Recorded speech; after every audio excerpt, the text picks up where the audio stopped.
Earth sign, Capricorn, Taurus, and Virgo, kumusta po kayong lahat? Okay, so Earth sign, maraming salamat po sa walang sawang pagsubaybay sa ating mga reading.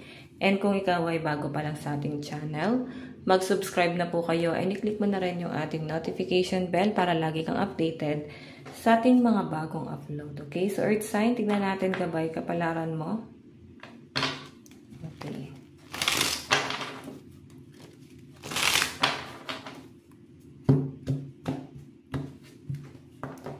Gabay kapalaran po ni Earth sign.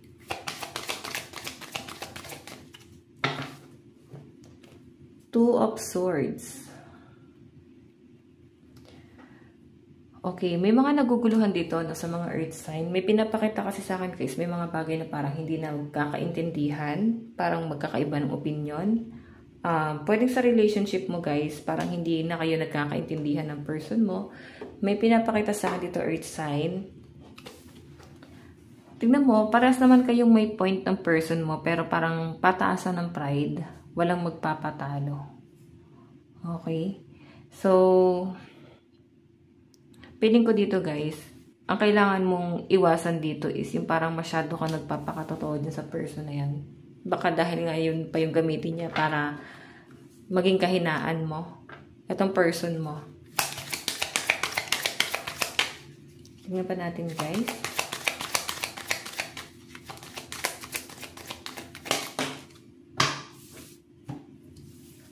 Meron tayong Queen of Swords. Okay. Honest, protective, and quirky. So, sa pinapakita sa akin dito, Earth sign, feeling ko yung iba sa inyo, yes, pataasan kayo ng pride, pero hindi mo na siya sinasagot, no? Kumbaga siya lang itong parang laging galit. Hindi mo na siya pinapatulan kasi masyado kang logical. Sa pinapakita rin sa akin, Earth sign, mas paprotektahan mo pa yung energy mo kaysa aksayahin mo pa sa taong to.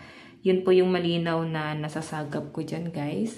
And meron tayong the Sun. So, may bagong tao pa nga napaparating sa buhay mo. Feeling ko, guys, etong person na tinitignan mo ngayon, hindi na kayo mag-work niyan. May new person na kung nakakita na paparating sa inyo.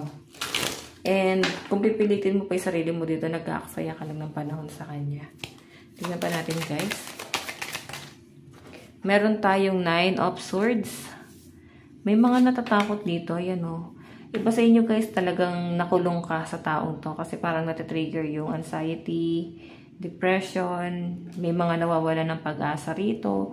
So, Earth sign, pinapakita rin sa akin dito yung pagiging ano nyo, maparaan. Kasi kahit na ganyan yung nangyayari sa inyo, parang pinipilit mo pa rin tumayo kasi wala namang ibang tutulong sa inyo, no? Lalo na kung ikaw ay naghahanap buhay, inaalis mo yung personal na problema mo sa trabaho. So, parang nagpo-focus ka lang din talaga sa trabaho mo, okay? So, yun pa sa inyo guys, parang nabulagan eh. Na parang ramdam mo na ginagamit ka nitong taong to. Pero, nagbubulag-bulagan, lumabas dyan guys yung the Sun. So, sa pinapakita sa akin dito guys, pwedeng merong nangyayari na hindi maganda dito sa connection nyo. Okay? Para kasing ganito ha. Akala mo kasi nung una, maganda yung intention niya sa inyo. Matutulungan ka niya. Pero guys, parang kabaligtaran. Hindi magiging maganda yung ugnayan mo talaga sa tao niyan. So, nasa inyo na guys yung decision.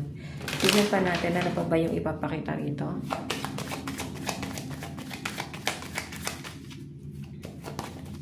So, meron tayo guys Three of Cups. So, Two of Swords and Three of Cups. May third party involved. Feeling ko guys, parang kinompronta mo tong person mo na to. Pero tinatanggi niya. Okay? Tingnan pa natin. Meron tayong Knight of Pentacles.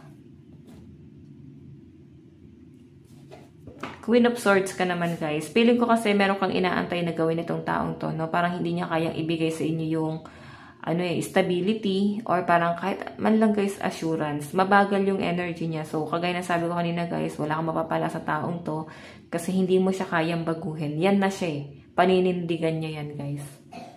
Matigas ang loob nitong taong to. Kahit ano sabihin niya sa kanya, mas parang pili niya kasi tama pa rin siya. Tama yung ginagawa niya. Meron tayong 9 of Pentacles. Ayan. So, sa pinapakita sa akin dito, guys, focus. Dasan kasi, tapos 9 of Pentacles. Feeling ko dito, magpo-focus ka sa career mo. And mas importante yon, lalo na, at parang maganda naman ang daloy ng pera ng mga earth sign. Okay. Meron tayong Temperance.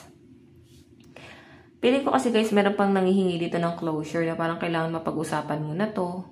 So, yun yung parang hindi mo nakukuha dito sa relationship ng dalawa. Walang closure. Hindi mo makuha yung tamang sagot or hindi mo siya makausap. Pwedeng iniwasan ka nitong taong to. Tinalikuran ka nitong taong to, earth sign. So, ito kasi guys, Temperance, parang kailangan may pag-usapan kayong dalawa. Kasi mas nahihirapan kayo parehas ng ganyan, nagpapataasan kayo ng pride. Pero choice nyo naman to parehas. And ikaw kasi parang open ka pa rin naman sa communication. Pero yun nga, yung person mo yung makikipagmatigasan sa inyo kasi Knight of Pentacles, mabagal. Tingnan po natin. Advice. Meron tayong embrace the flow of life. Okay. I-enjoy mo na lang muna guys. Huwag mo na masyadong stressin pa yung sarili mo dito sa person mo na to. Kasi itong taong to, kusang babalik yan sa inyo. So, bitawan mo itong nagpapabigat sa kalooban mo. And hanapin mo yung sarili mo. Baka nakakalimutan mo na. Okay? Baka hindi mo nakilala yung sarili mo. Parang may part sa inyo na parang nawala. Okay? So, yun yung nasasagap ko dyan, earth sign. Tulungan mo muna yung sarili mo na mag-recover bago mo buuin yung ibang tao. Okay? So, earth sign, ito lang po ang inyong reading. Maraming salamat po. Bye-bye!